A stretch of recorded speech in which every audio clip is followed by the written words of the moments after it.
Bonjour amis téléspectateurs, bienvenue sur la cour commune. Aujourd'hui, on est mardi et on s'intéresse à la santé. Quand on parle de propreté, vous le savez, ça prend en compte beaucoup de choses. Et aujourd'hui, la propreté d'une partie importante de notre corps nous intéresse. Il s'agit de notre intimité, les soins intimes. Comment est-ce qu'il faut s'y prendre? Quels produits utiliser quand on est homme, quand on est femme? Est-ce que la même rigueur est de mise? Nous allons en parler sur notre plateau est déjà installé. Félicien Edou, bonjour. Bonjour Madame Brunel. Comment est-ce que vous allez? Je vais bien chez vous. Toujours un plaisir. Un plaisir partagé. Vous êtes médecin, Flora, vous êtes responsable. Alors, avant de donner la parole à Félicien Edou, il y a quand même, disons, Nafissatou Hassani qui est allé recueillir l'avis d'une dame pour nous.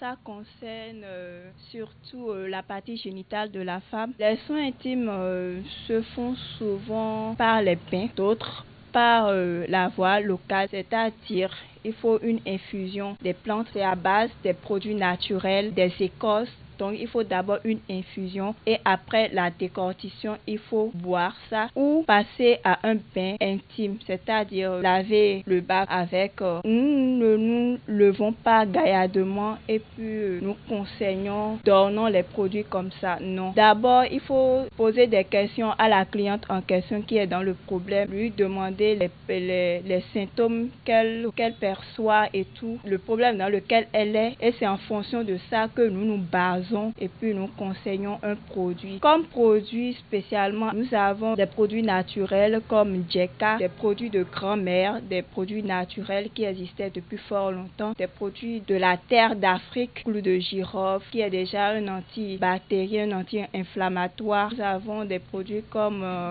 Gongoli, 4 côtés, Nep aussi par exemple. Les bains intimes après les menstrues normalement doivent se faire 2 fois par jour. Mais notons qu'il ne faut pas mettre la main à l'intérieur, déjà parce que la partie intime de la femme se nettoie elle-même naturellement. Après les menstrues, il faut, si possible, avoir un gant antibactérien avec lequel vous pouvez faire votre toilette intime. Il y a plein de produits que vous pouvez utiliser. Il y a des produits pharmaceutiques à base d'aloe vera qui ont des propriétés qui vont apaiser la vulve de votre vagin, qui pourra l'hydrater, rafraîchir et tout. C'est des produits qui n'irritent pas.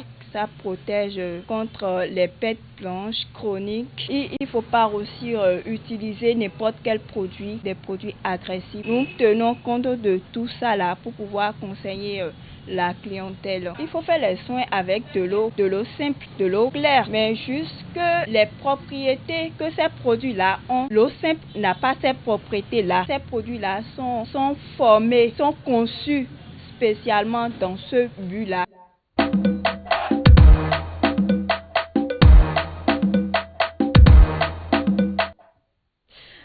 Alors, voilà donc les réponses donc de cette dame qui vend en fait des produits pour prendre soin des parties intimes des femmes. Alors, je ne sais pas si nos dames ici ont déjà utilisé quand même certaines de ces choses dont elle a parlé. D'abord, le gant, les plantes dont elle a parlé pour pouvoir prendre soin de leur partie intime. Isabelle. Elle a parlé tout à l'heure des gants. Moi, je suis contre ça parce que c'est un nid à microbes en fait. C'est un nid à microbes, déjà l'entretien, comment on en prend soin. En utilisant ces gants, on introduit au contraire des microbes dans la partie intime, dans le vagin. Donc, moi, je suis contre ça. Maintenant, concernant les plantes, elle a parlé des plantes de grand-mère. Oui, nous sommes en Afrique, nos grands-mères utilisaient des plantes.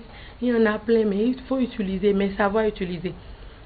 Il faut utiliser, mais savoir utiliser. Moi, je l'ai déjà utilisé, je l'utilise, mais je sais comment je l'utilise. C'est pas à tout moment qu'il faut l'utiliser. Il faut savoir raison garder en toute chose parce que l'abus en toute chose, ça nuit à la santé.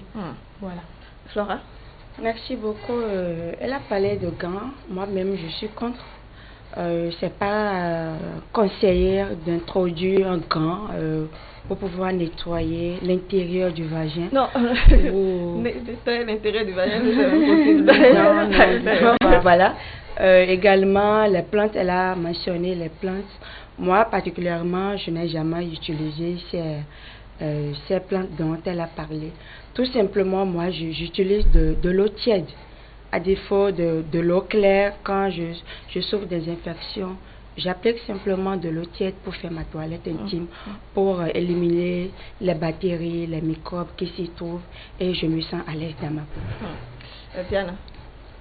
Alors moi, je vais quand même parler de ces plans-là dont elle a fait cas, parce que je vais peut-être dire, vous savez, on ne va pas se mentir dans nos familles, ce n'est toujours pas facile à des mères d'exprimer, de parler de ces choses-là avec les filles. Donc, les filles n'ont souvent pas les bonnes sources d'informations. Alors là, les copines les conseillent, où il y a les groupes WhatsApp aujourd'hui, où dans les groupes, on voit les secrets de grand-mère, mais comment est-ce qu'il faut les utiliser, on n'en sait pas. Moi, je pense que, je dirais que j'ai été tentée à utiliser ces produits-là, ces plans-là. Et je pense que moi, je me dis, c'est un piège. C'est un piège en quelque sorte, ça dépend et les avis sont relatifs à chacun. Je pense que c'est un piège parce que moi, lorsque je l'ai utilisé, je n'ai pas du tout apprécié. Je n'ai pas trop utilisé, mais la seule fois où je l'ai utilisé, c'est ce que ça m'a causé. Je ne sais pas si c'est l'excès ou je ne sais pas comment est-ce qu'il faut l'utiliser, mais ça m'a causé des infections. Alors moi, je me suis dit, il faut dire non à ces produits-là, que ce soit au gant. Le gant, je ne l'ai jamais utilisé et j'entends les gens le font, mais est-ce que c'est toujours bien? Je ne pense pas. Et je pense que ce n'est pas conseillé parce qu'il faut le faire, la toilette intime, il faut le faire avec sa main. Et sa main, laver la main déjà, mettre au propre sa main avant de faire sa toilette intime. Et après cela, je pense que la toilette intime, après avoir lavé sa main, il faut le faire dans le bon sens. Le bon sens, c'est de l'avant vers l'arrière. C'est comme ça, après avoir utilisé ces produits, les gels et puis les plans, ce que moi j'ai compris après mes recherches, après avoir demandé, c'est comme ça, moi, je le fais aujourd'hui. Parce que les plans, ça m'a causé d'infections. Tellement d'infections, je n'ai pas compris pourquoi est-ce que ça s'est passé comme ça, parce que ce que moi j'avais appris dans les groupes WhatsApp avec des grandes personnes, des jeunes sœurs, c'est que c'est des plans qui sont naturels que les grands-parents utilisaient avant. Donc aujourd'hui, il faut peut-être les utiliser parce que il faut pas trop dépenser.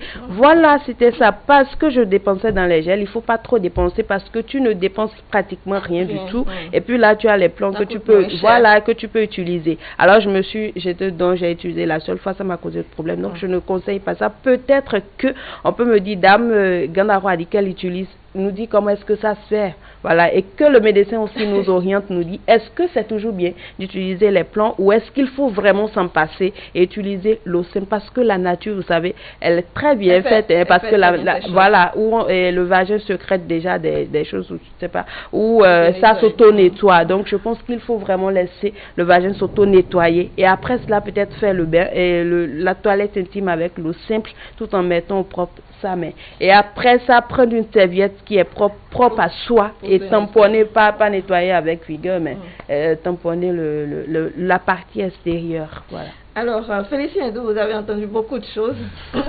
Vous avez donc l'opportunité de nous clarifier les choses actuellement, avant de nous dire exactement comment est-ce qu'il faut le faire.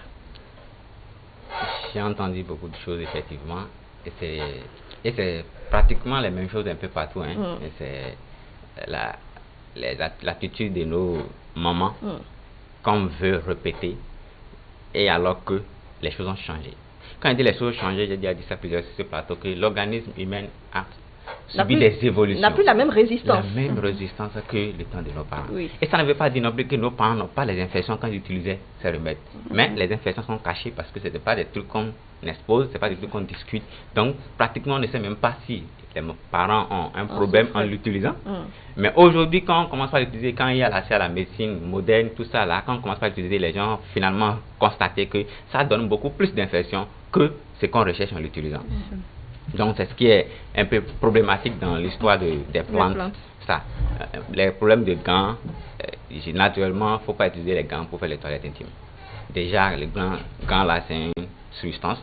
lorsque par exemple vous êtes allergique à la composition du gant par exemple, dès que vous mettez la main là-bas, vous allez déclencher une réaction allergique. Ça c'est déjà façon allergique. Maintenant, lorsqu'on prend même la partie qui est très fragile, lorsque vous mettez les gants, vous allez irriter. Et quand vous irritez, vous allez créer une ouverture qui va avoir accès aux vaisseaux sanguins qui sont un peu aux alentours. Parce que c'est une région qui est très vascularisée. Les vaisseaux passent par là en quantité et en qualité. Lorsque c'est lésé, vous avez facilement l'entrée des microbes qui peut vous déclencher une infection par là et devenir une infection générale. Donc, les gants, tout ce qui est gants là, le mieux c'est de l'éviter. Laver sa main correctement et faire ses toilettes avec sa main, c'est votre organe, c'est propre à vous. Pourquoi alors chercher un gant pour se nettoyer? Non, il faut éviter parce que c'est encore, ça expose votre partie intime à des infections à répétition. Là, si on revient à la question de comment ça se fait, déjà il faut comprendre que la partie intime de la femme, je vais te parler de la femme, la partie intime de la femme, comme je le disais, est ouverte en bas. Et cette partie, c'est la vulve que les femmes devrions nettoyer.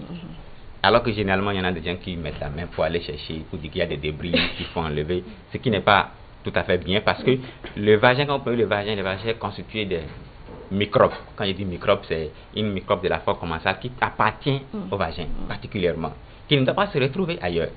Et on les appelle les lactobacilles. Les lactobacilles protègent la muqueuse vaginale contre les infections externes. Mais lorsque vous désorganisez cette flore, les infections sont faciles de venir s'installer. Les gens font des infections génitales et la première chose à qu'on pense c'est qu'il a triché, qu'il a eu une relation de rapport sexuel. Pourquoi il a une infection. Et immédiatement quand la femme au foyer a une infection, le monsieur pense déjà que où est-ce qu'elle est allée chercher. Ou même la femme même déjà pense que mon mari est en train de me tromper. Parce que je sais que je n'ai pas d'infection, sûrement que c'est lui qui est allé chercher l'infection qui a mis. Alors que ce n'est pas tout le temps vrai. L'infection, on peut l'attraper partout. Partout. Surtout avec les toilettes intimes mal faites, vous avez d'office une infection. Et malheureusement, quand la femme a l'infection, que le monsieur vient dedans et qui n'est pas déjà fidèle, c'est là qu'il va prendre l'infection et aller donner à une autre. Et lorsque ces bactéries se retrouvent dans la flore vaginale d'une autre femme, ça va se comporter comme un germe virulent. Et ça va déclencher les signes, l'infection chez l'autre femme, mais peut-être pendant que l'autre femme n'a pas encore les signes. L'autre va développer premièrement les signes, et le monsieur va encore revenir chez madame à la maison. Voilà ce qui va déclencher les infections chez elle.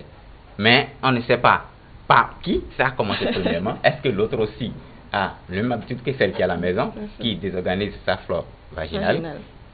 Personne ne peut vraiment le savoir. Mais ce qui est sûr, quand on a une infection, là, il faut traiter, la femme traiter, le monsieur traiter tous ses partenaires sexuels, que ce soit des deux côtés. Sinon, je me demande si vous y arrivez. Non, pas du tout. Pas du tout, on y arrive. C'est une longue chaîne et on n'arrive toujours pas à briser la chaîne totalement. Il y a toujours quelqu'un passé. Si je dis alors de traiter, ils vont savoir qu'ils sont en train de tricher et ainsi de suite. Donc, ce qui fait que c'est difficile. Tu peux traiter le monsieur aujourd'hui, c'est peut-être après 3 mois, réussir à amener une seule personne pour se faire traiter. C'est pas du tout facile, c'est compliqué. Maintenant, quand on parle de comment le nettoyer, généralement, il faut nettoyer seulement la vulve, mais de l'avant vers l'arrière. Parce que le périnée de la femme est constitué de la vulve qui se termine par un espace entre l'anus, et ça se termine directement derrière par l'anus. Et l'anus, c'est une zone de microbes à ne pas citer, qui sont énormes, qui sont différents des microbes de la flore vaginale. Lorsque vous faites de l'arrière en avant, vous déplacez les microbes de l'anus vers l'avant, et là vous allez d'office commencer les infections parce que ça ne doit pas se retrouver, ces microbes ne doivent pas se retrouver au niveau de la muqueuse vaginale. Donc, et en dehors de ça, pour le faire, il faut le faire simplement avec de l'eau. De l'eau propre. De l'eau propre, c'est toujours mieux ainsi parce que si c'est en cas d'infection, là on peut vous conseiller de prendre un type de gel, un type de savon ou un type de savon antiseptique ou non. Mais si vous n'avez pas une pathologie particulière, c'est préférable d'utiliser de l'eau simple et de l'eau propre. Maintenant, quand vous voulez forcément utiliser un gel ou un savon, généralement le pH de la muqueuse vaginale est basique. J'ai entendu que Diane avait dit qu'elle préfère ceux qui sentaient bon. Bon, déjà, on va y revenir. D'accord. Neutre. Neutre, oui. Neutre. Oui, Bon, il faut comprendre que le pH est divisé à partir de 7. Lorsque le pH est inférieur à 7, on dit que c'est acide. Lorsque c'est supérieur à 7, on dit que c'est basique. Et quand c'est à 7, on dit que c'est neutre. Le pH neutre pour la femme n'est pas conseillé. Donc, non. Pas de pH neutre. Pas de pH neutre. Non. Il faut préférer les pH basiques. D'accord. De façon, s'il n'y a pas de problème. Sinon, les pH neutres, en fait, ça ne participe pas à maintenir l'équilibre, parce que si on arrive parfois, pas tout le temps à maintenir l'équilibre, lorsque déjà il y a une situation qui a désorganisé la flore, lorsque vous préférez toujours le neutre, vous allez beaucoup vite faire des infections. Mais lorsque vous préférez les basiques, lorsque c'est désorganisé, lorsque vous utilisez généralement des basiques, les basiques rétablissent le pH vaginal automatiquement, et là vous êtes protégé. D'accord. C'est pour ça qu'on dit qu'on préfère les formes basiques, mais pas trop basiques. C'est jusqu'à 8 et 9 pH. Donc normalement sur le gel, c'est inscrit que le pH et est le pH, inscrit. voilà, c'est chaque gel. Donc il faut regarder chaque gel et regarder le pH en fonction de ça qu'il faut choisir. Chez la femme, c'est à partir de 4,5 à 9 au maximum de pH qu'il faut considérer pour faire ces toilettes intimes, en dehors de toute pathologie. C'est ce qui arrive beaucoup, parfois même les femmes n'arrivent pas à concevoir rien qu'à cause de ça. Parce que la flore vaginale est acide. Et quand c'est acide, quand le spermatozoïde est déposé dedans, ça tue automatiquement tous les spermatozoïdes. Donc il faut rétablir le pH basique, et le pH basique de la flore vaginale, et là, vous avez le résultat que vous cherchez, tout simplement. Très bien. Alors, parlons donc des gels qui sentent bon, comme vous l'avez dit. Oui, les gels qui sentent bon sont généralement trop basiques. D'accord. Oui, il faut éviter. Donc ça dépasse en fait oui, ça dépasse le pH qu'il faut. Le pH qu'il faut. Oui, c'est trop basique, donc il faut éviter. Tout ce qui sent bon, on a envie de sentir bon, mais c'est des endroits qui sont un peu cachés, donc vous mettez beaucoup de trucs qui sont bons, et vous cachez avec... Si ça sent bon, finalement, si on utilise le gel, ça sent bon, ça sent bon. Sur les champs, ça sent bon. Sur les champs, ça sent bon, mais dès que vous vous habillez, que vous mettez...